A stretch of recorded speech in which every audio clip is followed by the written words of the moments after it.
Martial Asim Munir की क़यादत में पाकिस्तान नए दौर में दाखिल। बरतानवी जरीदे द इकोनॉमिस्ट में फील्ड मार्शल आसिम मुनीर को खराज तहसीन।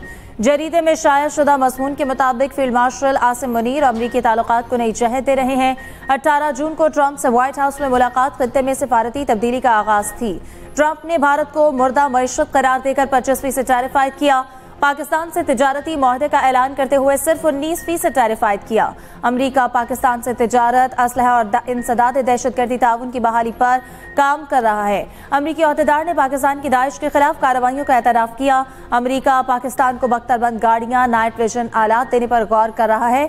अमरीकी पॉलिसी साज भारत की तकरीबी सरगर्मियों का जायजा ले रहे हैं। आलमी सफारतकार और सरमायाकार बराह रास्त फील्ड मार्शल से राब्ते में हैं। फील्ड मार्शल ने चीन और खलीजी ममालिक के साथ मुतवाज़िन ताल्लुकात बरकरार रखे। भारत के साथ तनाज़े के बाद फील्ड मार्शल की मकबूलियत में इजाफा हुआ।